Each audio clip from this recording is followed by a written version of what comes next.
Et il est 19h sur Radio Classique. «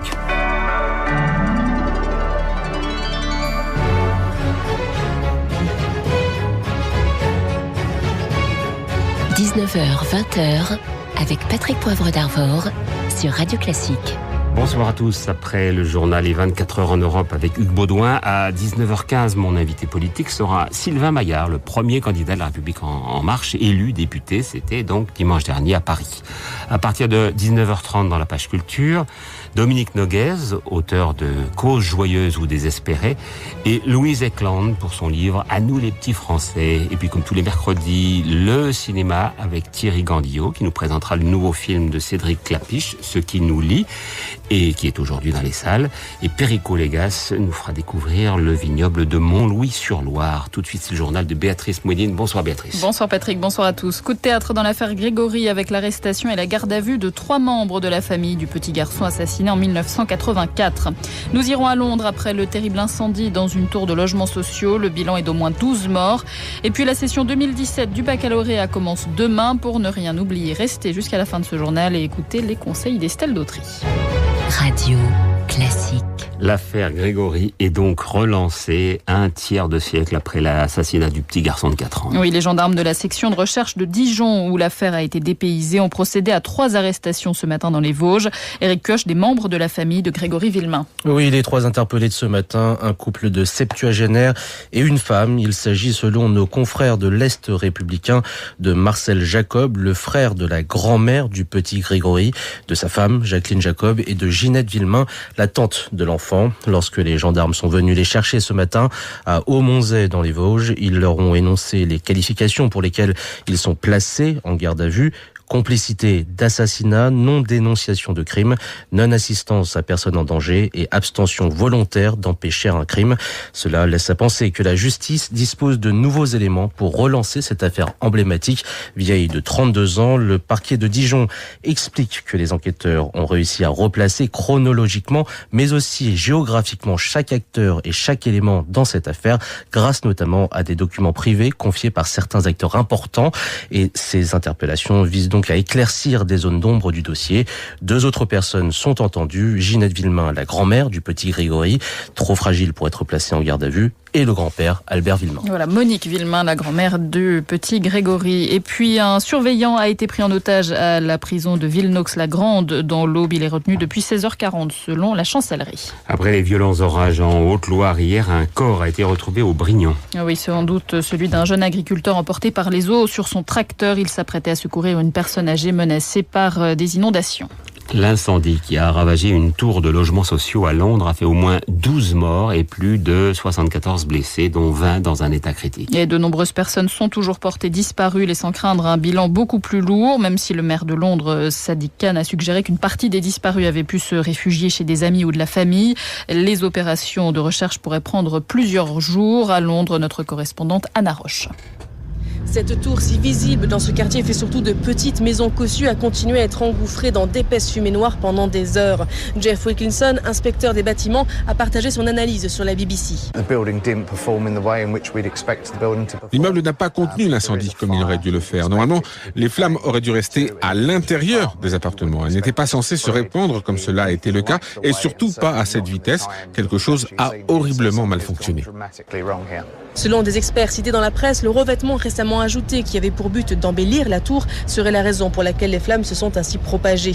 Les résidents disent avoir alerté les autorités locales de nombreuses fois. Ils étaient inquiets de la sécurité, du dispositif anti-incendie notamment. Ils disent ne pas avoir été écoutés. La solidarité s'est rapidement mise en place dans le quartier, rappelant les gestes d'amitié qui ont eu lieu lors des attentats de Londres et Manchester. Car c'est une vraie série noire que semble vivre la capitale et tout le Royaume-Uni. À cela s'ajoute la crise politique due à la perte de leur majorité par les conservateurs. Downing Street a d'ailleurs précisé que l'annonce d'un accord de gouvernement avec le parti nord-irlandais, le DUP, a été retardée en raison de l'incendie. À Londres, Anna Roche pour Radio Classique. Anna Roche. Aux États-Unis, une fusillade a éclaté sur un terrain de sport fréquenté par des élus du Congrès près de Washington. Oui, le numéro 3 de la Chambre des représentants, le républicain Steve Scalise, et plusieurs personnes ont été blessées, 5 personnes blessées en tout, alors qu'ils s'entraînaient pour un match caritatif de baseball. L'auteur des tirs qui a été tué s'appelait James Hodgkinson, 66 ans, militant de gauche, partisan de Bernie Sanders. Celui-ci a condamné un acte abject. Radio Classique. Le projet de loi de moralisation de la vie publique était présenté ce matin en Conseil des ministres. Un texte présenté par le garde des Sceaux François Bayrou, lui-même visé par des soupçons d'emploi fictif au sein de son parti, le MoDem. Il est également accusé de pression sur des médias, ce qui a donné lieu à un recadrage public du Premier ministre hier. Alors à l'issue du Conseil des ministres ce matin, le porte-parole du gouvernement Christophe Castaner a fait le point sur les relations entre les deux hommes. Toute initiative qui met une pression sur un journaliste pour dire vous ne devez pas faire votre travail est nocive. Le Premier ministre a rappelé une règle dans les expressions des ministres hier. Aujourd'hui, la situation est, à mon sens, totalement pacifiée. Il n'y a pas de tension particulière à l'heure qu'il est. Il n'y a eu aucun échange particulier qui pourrait faire état d'une tension. Personne n'est lâché, à commencer par le garde des Sceaux, mais aussi les autres personnalités qui sont au Conseil des ministres. Le porte-parole du gouvernement Christophe Castaner avec Charlotte Gauthier. Poursuivons avec la politique et la campagne des législatives. Najat Vallaud-Belkacem tente d'inverser la tendance à Villeurbanne. C'est dans la 6e circonscription du Rhône. Et oui, la socialiste n'a obtenu que 16,5% des voix au premier tour contre 36,7% à son opposant de la République En Marche, Bruno Bonnell. Deux personnalités de gauche sont donc venues soutenir aujourd'hui l'ex-ministre de l'Éducation nationale, l'ancienne garde des Sceaux Christiane Taubira et la maire de Paris, Anne Hidalgo. Lucille Bréau les a suivis pour Radio Classique. Ça va et vous ? Une visite qui se termine par une déambulation dans les rues de Villeurbanne pour bien montrer que Najat Vallaud-Belkacem n'est pas seule. L'enjeu, mobiliser les abstentionnistes. Donc vous irez bien dimanche. Vous savez qu'il y a eu plein de gens qui ont manqué à l'appel dimanche dernier. 53,5% d'abstention, c'est vraiment beaucoup trop. À ses côtés, Christiane Taubira et Anne Hidalgo donnent de leur personne, tract à la main. Voilà, merci si vous pouvez passer le message. Pas photo, elle ressemble à Villeurbanne. Voilà. Et vos enfants sont bien beaux, je peux vous dire. Vous ne les prêtez pas, Vous voulez ? Je les emmène à Cayenne. Une photo, je veux bien. Allez. La vraie star, c'est elle, l'ancienne garde des Sceaux, qui n'est pas venue tenter de sauver une gauche en perdition. À l'écouter. Je suis venue ici soutenir Najat Vallaud-Belkacem. C'est le sujet du jour. Concernant la reconstruction de la gauche, ce sera le sujet pour plusieurs jours après. Un étalage de soutien qui n'inquiète pas Bruno Bonnell. Je crois que ce que ça dit, c'est qu'il y a deux manières de faire de la politique. Il y a l'ancienne, et puis il y a l'autre manière de faire de la politique. La mienne, c'est écouter les gens. Ce débat, ce sont les électeurs qui le trancheront dimanche. Lucille Bréau. Et puis maintenant, une jeune bachelière, Estelle Dautry, qui va nous parler du marathon du baccalauréat qui démarre demain. 718 890 candidats exactement franchiront les portes des centres d'examen. Cette année, la plus jeune a 13 ans, le doyen 74. Ça commence donc à 8h par la traditionnelle épreuve de philosophie. Estelle Dautry, on voit avec vous les conseils essentiels pour que tout se passe bien. Oui, premier conseil, ne pas oublier sa carte d'identité. Elle est obligatoire pour pouvoir plancher. Autre recommandation évidente, peut-être faire attention à l'horaire. Les candidats sont autorisés à entrer pendant la première heure de l'épreuve, mais sans temps supplémentaire, il faudra rendre sa copie en même temps que tout le monde. Et si le retard dépasse une heure, il est trop tard. Le candidat est considéré comme absent et écope d'un 0. Quant aux aides éventuelles comme les calculatrices, elles ne sont autorisées que pour les épreuves où elles sont indispensables, comme les mathématiques ou la physique. Oubliez les dates d'histoire géo enregistrées dans la calculette. En plus, tout objet qui communique avec l'extérieur est interdit. Les téléphones portables, évidemment, ils doivent être rangés dans les sacs. Toutes les académies sont d'ailleurs équipées de détecteurs de téléphone, prévient le ministère. Voilà donc Estelle Dautry. Et puis notre confrère, le journaliste Hervé Gasquière, est décédé des suites d'une longue maladie. Oui, il avait été otage 18 mois en Afghanistan. Il nous a quittés aujourd'hui à l'âge de 54 ans. Merci Béatrice Mouedine. Il est 19h10. On vous retrouve dans 20 minutes pour le flash et la météo.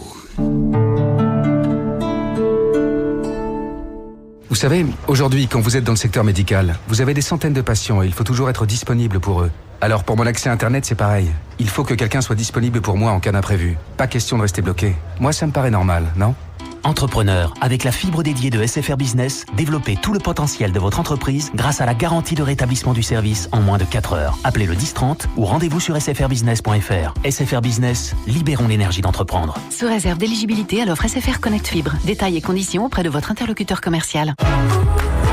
Salut, moi c'est Eugène sans gêne. Et chez les sans gêne, on dit ce qu'on pense. Oui, on est gonflé, comme les pneus.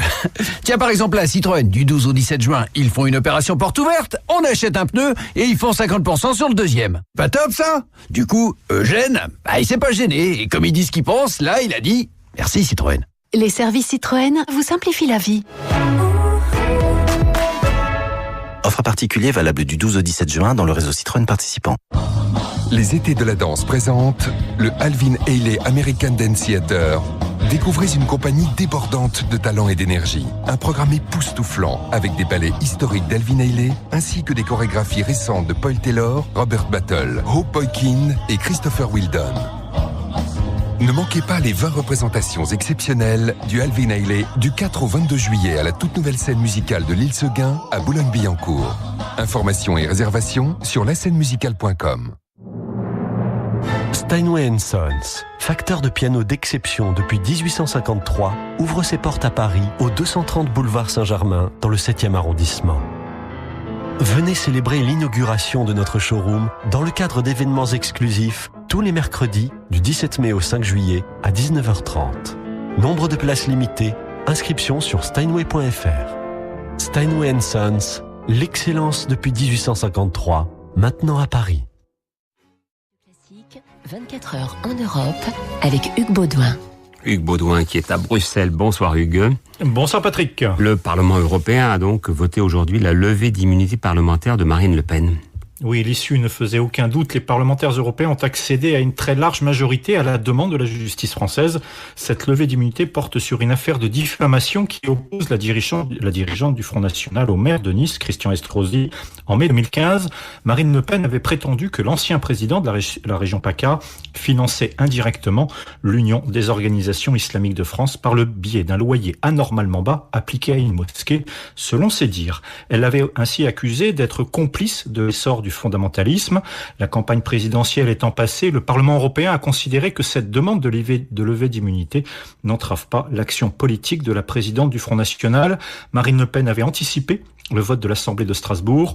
On va enfin pouvoir faire le procès de tous ces élus qui frayent avec les organisations fondamentalistes islamistes, a-t-elle ainsi tweeté avant-hier. Une autre demande de levée d'immunité attend la députée européenne, celle concernant les emplois présumés fictifs d'assistants parlementaires. Le dossier est toujours en cours d'examen par les services du Parlement européen. L'Union européenne met fin officiellement aujourd'hui aux frais d'itinérance téléphonique.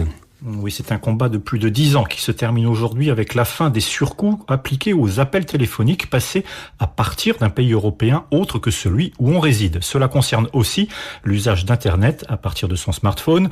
Beaucoup de touristes, d'étudiants Erasmus ou de parents peu vigilants ont eu un jour la mauvaise surprise de découvrir à leur retour en France des factures astronomiques. Mais cette bataille n'était pas gagnée d'avance. En 2004, tous les gouvernements européens, sensibles aux pressions de leurs opérateurs téléphoniques, y étaient opposés.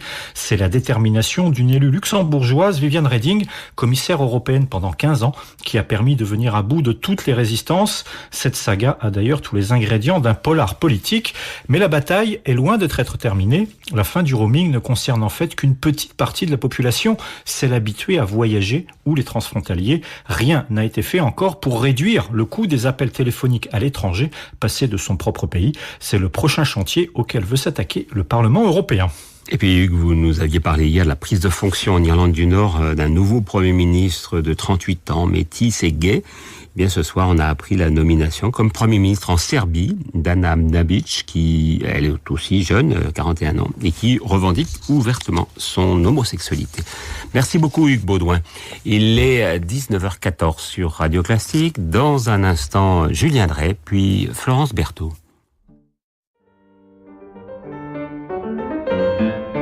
Radio Classique, l'invité du soir de Patrick Poivre d'Arvor. Cet invité est Sylvain Maillard. Bonsoir. Bonsoir. Alors, vous êtes député de La République En Marche de la première circonscription de Paris. Il n'y a pas eu beaucoup de députés élus dès le premier tour. Il y en a eu 4, tout simplement.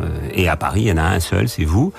Vous êtes avant tout chef d'entreprise. Vous n'êtes pas vraiment un novice en politique, puisque vous avez quand même milité au sein de l'UDI. D'ailleurs, à votre connaissance, dans La République En Marche, il y a combien de gauche, combien de droite dans ceux qui se sont présentés ou qui vont être élus ? Alors, on a essayé de préserver une juste répartition des sensibilités politiques.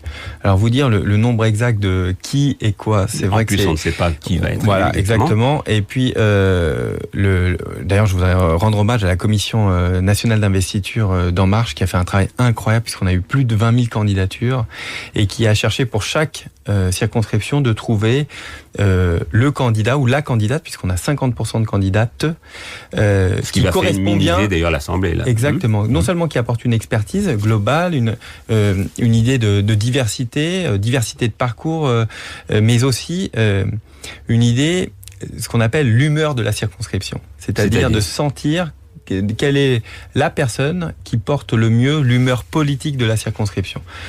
D'une façon plus concrète, une circonscription qui est traditionnellement à droite, de mettre plutôt quelqu'un qui a une sensibilité plutôt centre-droit, par exemple. Alors, vous savez ce qu'on commence déjà à dire, on se dit, bon, ces petits nouveaux, là, ils arrivent, ils connaissent rien à la politique, ils sont inexpérimentés, pas de leur faute, mais c'est comme ça, et ils vont être très vite manipulés par les services, par l'administration, par Bercy, qui va leur concocter des lois.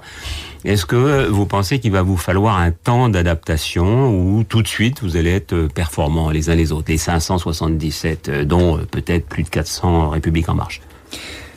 Il y a deux options, deux façons de vous répondre. La première, il y a la politique comme on connaît depuis 30-40 ans, avec des hommes et des femmes politiques, surtout des hommes d'ailleurs, qui font de la politique, qui enchaînent les mandats, des mandats éternels, qui sont des férus des rouages de l'Assemblée nationale, qui connaissent par cœur le règlement de l'Assemblée. Est-ce qu'on est arrivé avec des résultats? A priori, les Français disent non, pas de résultats. Nous, on a une autre approche. On dit ce qui nous a manqué, et particulièrement dans le dernier quinquennat, c'est deux choses. D'abord, les parlementaires ne sont pas assez présents dans l'hémicycle et dans les commissions. Un manque de temps parce que cumul. Entre autres, cumul des mandats. Mais une deuxième chose, c'est un manque d'expertise. C'est-à-dire que dès que des sujets deviennent un peu plus compliqués, on perd du monde. Vous pensez que vous, par exemple, chef d'entreprise, vous avez une meilleure expertise que d'autres qui sont simplement fonctionnaires ou apparatchiks de leur parti respectif? Ça dépend du sujet. Sur des sujets, vous parlez sur cette antenne de culture, sur les sujets de culture. Est-ce que je suis le mieux habilité à donner mon avis et probablement non. Donc ça, vous laisserez d'autres s'exprimer? Oui, j'écouterai les autres, je voterai bien sûr, mais j'écouterai les autres et je ne pense que je ne suis pas le mieux habilité pour donner mon avis. Par contre, j'écouterai, je me forgerai mon avis. Par contre, sur des sujets économiques, comme la formation professionnelle, la réforme de Pôle emploi, j'ai l'impression que je suis plus habilité, parce que je le pratique au quotidien, à donner mon avis, l'avis du chef d'entreprise, qui est celui qui va décider s'il recrute oui ou non. Et ça, c'est important. On pense trop... Pour le moment, la politique a été organisée avec des gens qui ont une idée des choses. On s'aperçoit que ça marche pas. Donc il faut rentrer dans la praticité. Et pour revenir à votre question, évidemment que quand on commence, on va avoir un moment un petit peu plus compliqué. Mais on a quand même un tutoriel assez fort de la République En Marche, un coaching, comme on dit de façon usuelle, un coaching. Et puis un coaching, ça veut dire des éléments de langage pour tout le monde. Non, c'est pas une question d'éléments de langage. C'est très vite apprendre d'une formation rapide pour que l'on puisse connaître les grands rouages de l'Assemblée, les fonctionnements. Ça, c'est vrai que nous aurons un séminaire important, je crois, début juillet.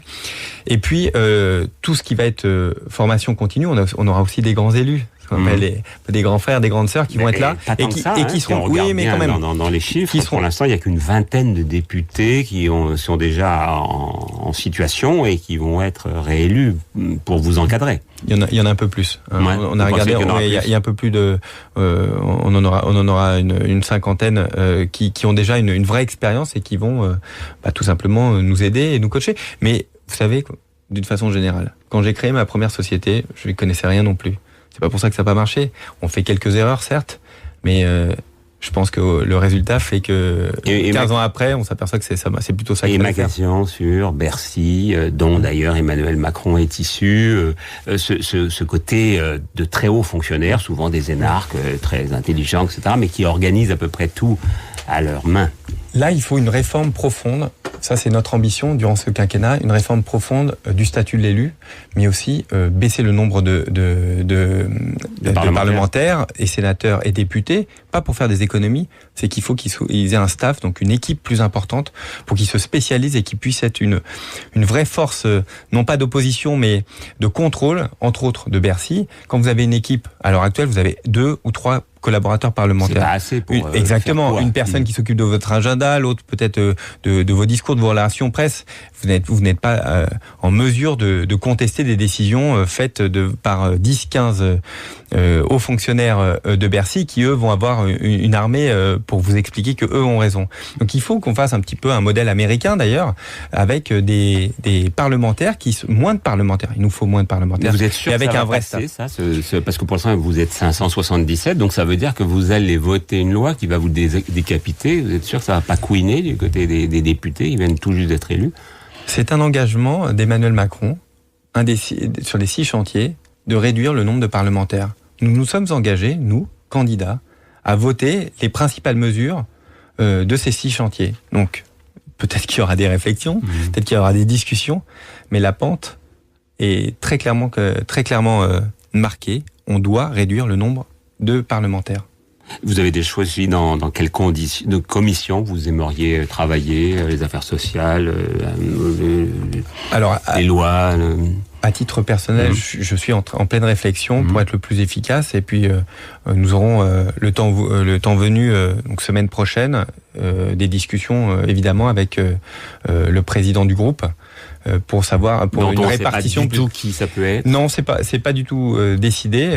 Voilà. Après, là, il faut il y a quelques personnalités qui se dégagent, mais on aura une discussion tous ensemble avec les élus, comme le veut la tradition. En tout cas, comme vous avez la chance d'avoir une semaine d'avance sur les autres, prenez votre place, parce que vous êtes 4 seulement, et il y en a 573 à venir, donc là, vous avez le droit quand même de vous réserver ce qui vous intéresse.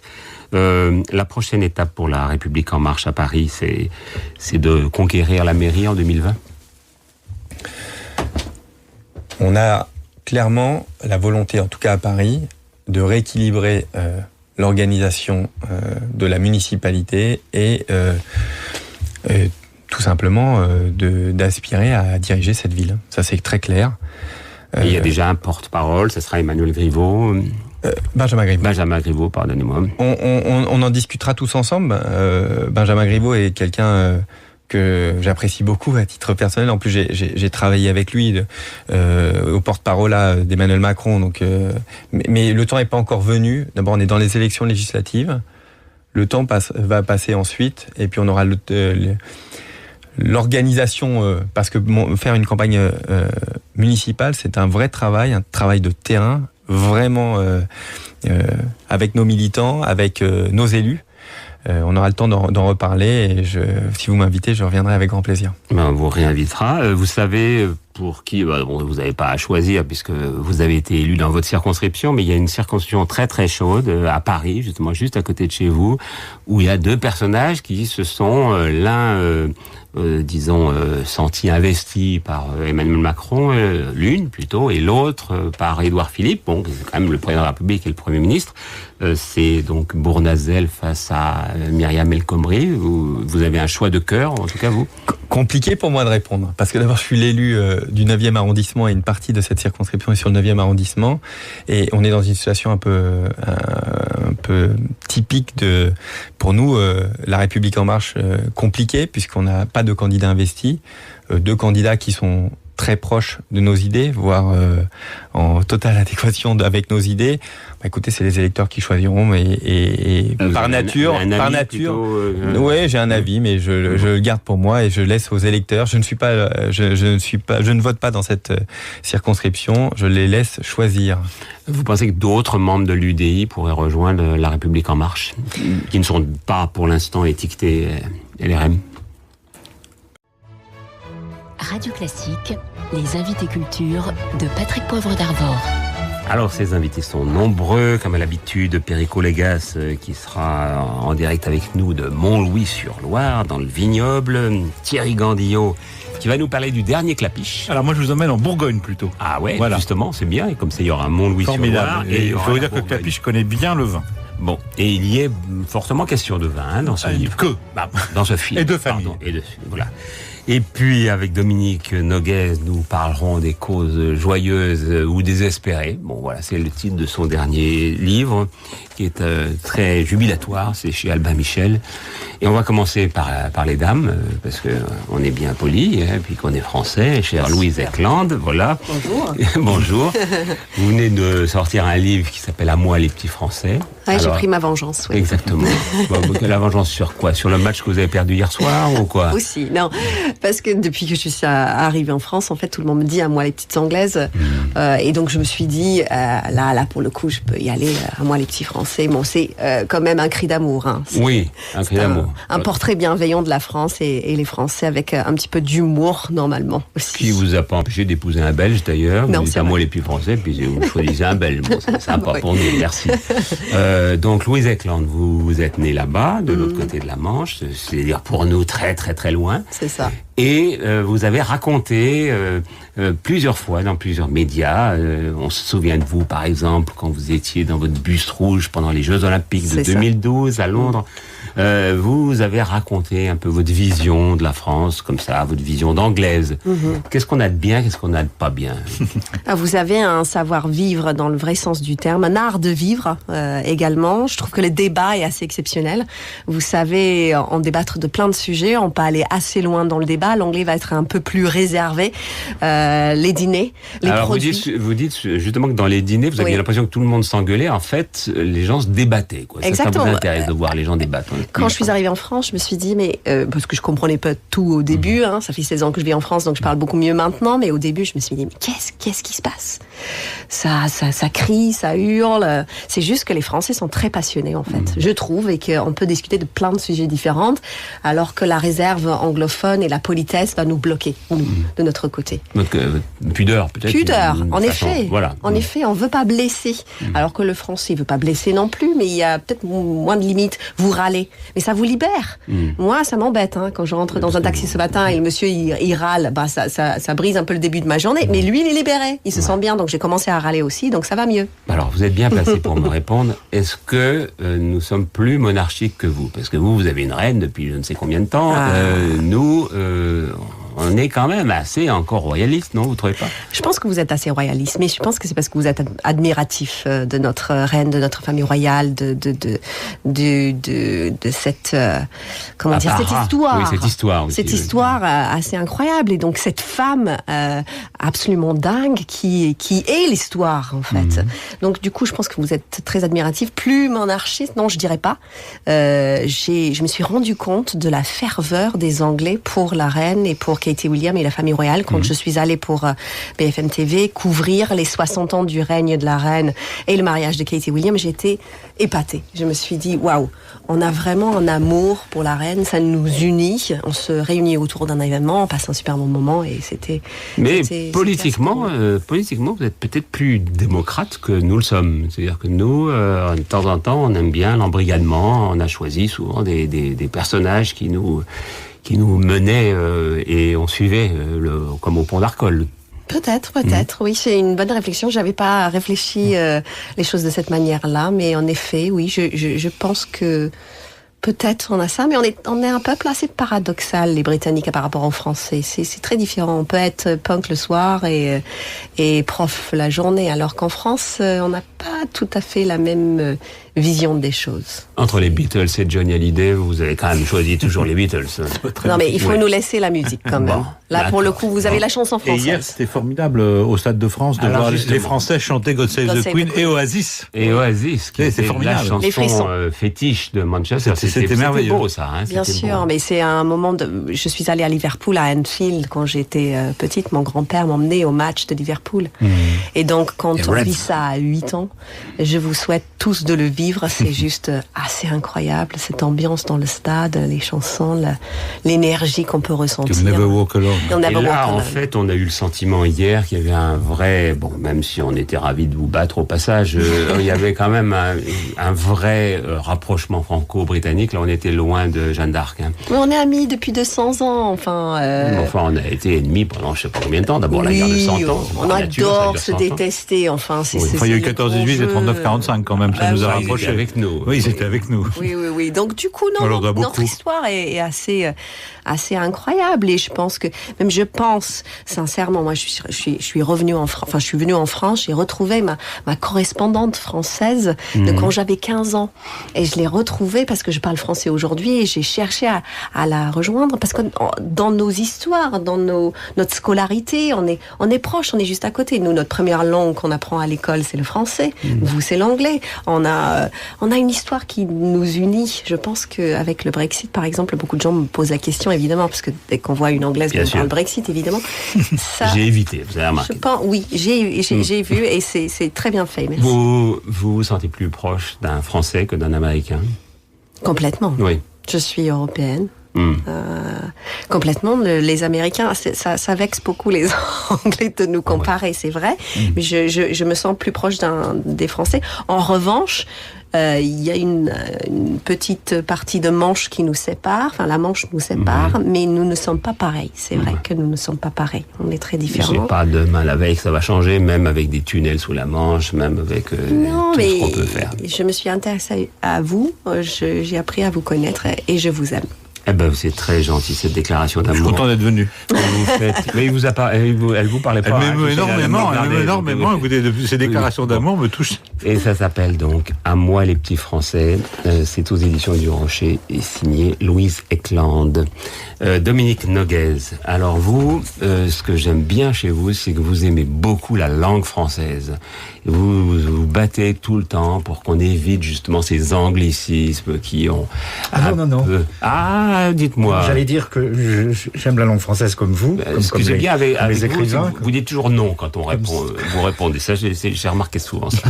Oui, j'ai un peu l'esprit de contradiction. Oui. D'ailleurs, il me semble que c'est une des caractéristiques des Français, si on veut généraliser, l'esprit de contradiction. Non, je suis pas contre les anglicismes. À la limite, un bon anglicisme, c'est mieux que pas de français du tout. Et dans un anglicisme, il reste du français. Et là, ce que je déplore, c'est que dans certains cas et dans certaines, eh bien, il n'y a plus du tout de français. Le français se relâche, ça s'abandonne. Non, mais c'est le. Oui, vous avez dit encore non. Voilà, il dit comme ça, lui. À chaque fois que je l'interroge, il dit non. C'est la question politique. Oui. C'est par exemple le fait que dans certaines entreprises. À partir d'une certaine dans les années 60, dans les années 70, on s'est mis à imposer l'anglais comme langue de travail pour dans les conseils d'administration ou même pour les simples ouvriers. Moi, j'ai vécu des années au Québec où c'était le combat contraire, c'est-à-dire que les Québécois se battaient pour pouvoir travailler dans leur langue. Et ils continuent. Et ils alors ça, c'est une cause joyeuse ou une cause désespérée? Eh ben, c'est désespéré, vous pensez? Mais ça peut être joyeux. C'est foutu. Oui. Mais vous savez, les causes sont souvent à la fois joyeuses et désespérées. Alors, c'est le titre donc du livre que vous venez de publier chez Albin Michel. On y voit donc cet amour du français, du beau français, cet amour de la littérature. Il y a des gens que vous ressuscitez qui sont plus tellement à la mode aujourd'hui, type Monterland par exemple. Ah oui, ça, pour ne pas être à la mode, il n'est pas à la mode. Mais justement, il n'y a aucune raison. Moi, je continue à ouvrir des livres de Monterland, à les trouver sublimes et à considérer que c'est un des meilleurs, de nos meilleurs stylistes. Ça, c'est indéniable. Je sais pas, il y a des livres qui sont même pas en livre de poche, comme Un voyageur solitaire est un diable. Même La petite infante de Castille, ça se trouve, mais difficilement. Enfin, il y a plein de livres de Monterland qui sont des chefs-d'œuvre et des régals. Est-ce qu'on dit régal ou régaux? Des régals. Eh bien, donc moi, je ne parle pas de son théâtre. Enfin, il y a tous les carnets, il y a tout un aspect même posthume de Monterland. Il y a toute une correspondance qui n'est pas encore publiée. Enfin, il va nous surprendre. Évidemment, il sent le soufre.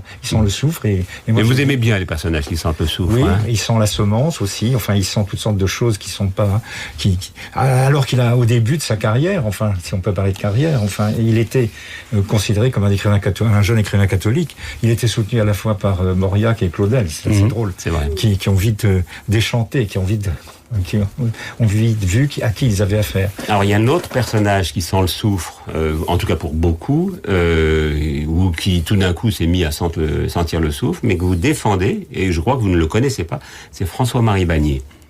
Oui, je le connais comme la plupart des gens, c'est-à-dire pour l'avoir... Vous l'avez jamais rencontré?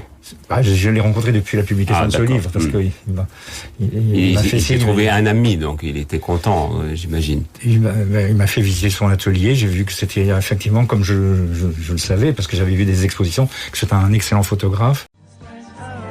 Alors, mercredi, c'est donc le jour du cinéma avec le nouveau film de Cédric Clapiche, un réalisateur plutôt connu pour ses grands succès, Péril jeune, L'auberge espagnole, qui se passent tous d'ailleurs dans des villes, Paris, Berlin, Barcelone. Mais c'est la première fois qu'il s'offre une plongée dans le terroir français par n'importe lequel, la Bourgogne. Oui, la Bourgogne, parce que Cédric Clapiche, pour lui, le vin, c'est une affaire sérieuse. Et c'est d'ailleurs son père qui lui en a donné le goût.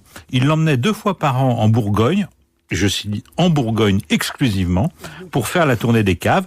Et ce qui nous lie, LIE, parle donc du lien amical ou familial qui peut se créer autour d'une bonne bouteille. Et là, il s'agit d'une famille, ils sont 3, il y a 2 frères et une sœur. Jean, c'est l'aîné, il a claqué la porte 10 ans plus tôt du domaine familial bourguignon pour faire un tour du monde. Il s'est installé en Australie, il a eu un enfant, il élabore son propre vin avec sa compagne en Australie. Son départ a été quand même vécu comme un abandon par son père, qu'il tenait pour le plus doué, celui qui avait le plus de nez de ses 3 enfants, mais aussi un abandon pour son frère Jérémy, sa sœur Juliette, et les liens noués dans l'enfance sont très très forts entre eux. Alors, apprenant que son père va mourir, eh bien Jean rentre à l'improviste pour lui dire adieu, et à la surprise générale, le fils prodigue annonce qu'il va rester un moment en Bourgogne. Après la mort de leur père, ils doivent donc décider d'accepter ou non l'héritage. Oui, parce qu'on leur fait des propositions plus qu'alléchantes. C'est un très très beau domaine qui vaut beaucoup d'argent. L'unité du trio menace de voler en éclats quand il paraît évident que le plus simple, ce serait de vendre le domaine.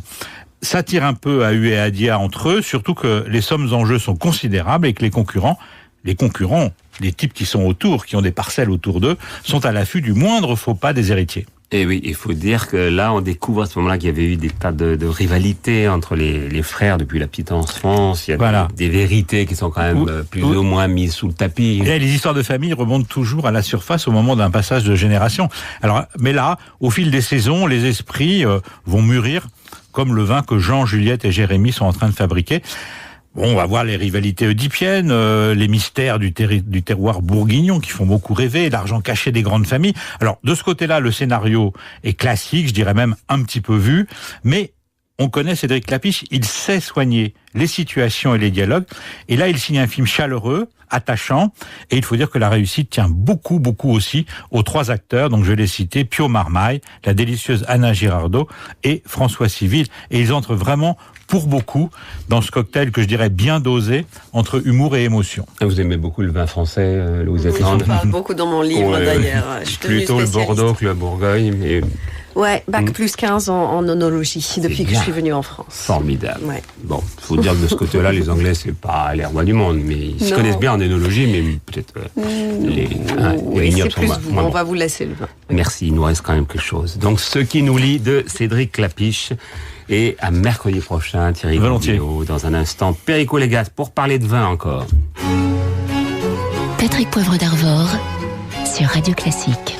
Perico qui normalement devrait être au téléphone, vous êtes bien là? Je suis là, mon cher Patrick. Je vais écouter la chronique de Thierry qui est toujours passionnante. Ben oui, en plus sur le Bourgogne, ça a dû vous intéresser. Alors là, vous allez nous parler du Vouvray, puisque vous êtes entre Ambroise et Tours, je crois, non? Alors, oula, justement, du concurrent, du Mont-Louis, mais je vais aussi vous dire un mot du Vouvray. J'étais mercredi dernier, vous vous souvenez, sur les bords du Rhin, en train de goûter du Riesling. Je me suis transporté sur les bords de cette Loire royale et nonchalante. Je suis à Mont-Louis-sur-Loire, en face de Vouvray. Donc, Vouvray est une appellation qui est sur la rive droite, Mont-Louis sur la rive gauche. Elle vient un peu dans l'ombre de sa grande sœur, il est vrai, et elle fait des vins tout aussi exceptionnels. Alors, ce sont des vins blancs issus du cépage chenin, le Pinot de la Loire. On a souvent tendance à dire les petits vins de Loire. Alors, c'est vrai que pour les rouges, les Bourgognes, les Chinons, c'est des vins très sympathiques, Sommer Champigny, voilà, il n'y a peut-être pas la notoriété des grands Bourgognes et des grands Bordeaux, mais en vin blanc, ce sont des vins tout à fait exceptionnels qui peuvent mûrir pendant des années. J'ai goûté ce matin un 1945 et un 1959. Le matin, vous commencez dès le matin, vous? Enfin, pendant la dégustation, bien sûr. Quand on est professionnel, vous savez vous-même, mon cher Patrick, quand vous commencez un livre, vous pouvez le commencer à 6h du matin. Ah oui, mais quand même. Et Thierry va voir des films quelquefois à 9h. Donc le professionnel n'a pas d'heure pour goûter et faire son travail correctement. Alors ce sont des vins tout à fait délicieux. N'oublions pas que ce fut un terroir longtemps, une partie du Val-de-Loire, longtemps plantagené, donc sous possession anglaise. Une union franco-anglaise très ancienne. La Touraine ne fut française qu'en 1204. Voilà, et tout ça était associé au Royaume d'Angleterre. Et à Montlouis, on a des vins blancs, notamment ceux du domaine de Damien Moyer, qui est un vigneron exceptionnel, un jeune homme courageux, frappé un petit peu par la nature. Vous savez, il y a eu des gels ces temps-ci, frappé par le gel en 2016, refrappé par le gel en 2017. Donc une profession quand même à risque par rapport aux dangers naturels. Et il fait des vins blancs d'une délicatesse. Alors ça peut être des secs ou des demi-secs, tout à fait soyeux, parfumés, aromatiques, très nerveux, qui vont bien, évidemment, avec les produits de la mer, les poissons, mais éventuellement une volaille blanche. Et surtout, moi, mon coup de cœur, ce sont les vins effervescents de Montlouis. Des vins pétillants, comme on dit, ou des méthodes traditionnelles. Ce sont des vins qui... Dites pas que ce sont des méthodes champenoises, hein, s'il vous plaît. Les méthodes, alors, voilà, on n'a plus le droit de dire méthodes champenoises, voilà. des méthodes traditionnelles. C'est la même chose. Et je peux vous dire que pour 7,50 € la bouteille, c'est rare que je donne des prix, 7,50 € la bouteille de Montlouis, sa cuvée brute, on a un plaisir, une intensité, une noblesse de mousse et de bulles dans le verre qui vaut des champagnes à 40 ou 50 €. Je n'abuse pas en le disant. Et bon, les beaux jours arrivent, on a toujours envie d'ouvrir une bouteille. En plus, là, on a envie de sortir un petit peu des tensions de la période électorale. On ouvre une bouteille, un pétillant de chez Moyer, qui est un Montlouis délicat et subtil. Et puis, on sert ça à toute heure le matin, le soir, même avec un plat. Et c'est un grand moment de bonheur. 7,50 €, domaine Moyer à Montlouis, pour passer un bel été et pour se faire plaisir dans une France rayonnante et radieuse, à toutes les gloires de l'autre nation. Oh là là, et avec quand même l'ombre tutélaire de la Grande-Bretagne qui nous regardera d'au-delà de la Manche. Merci beaucoup, God Pierre save the Queen, God save the Queen, mon cher Patrick, exactement. et God save the French Republic. Merci beaucoup, Perico Légas. Et à mercredi prochain, c'est la fin de ce 19h-20h réalisé par Bertrand Dorini, avec la complicité de Marie-Hélène Mille et de Philippe Gros. Dans un instant, Florence Belkacem et son invité pour une certaine idée de la France. Et puis à partir de 20h, vous retrouverez Laure Maison pour le Journal du Classique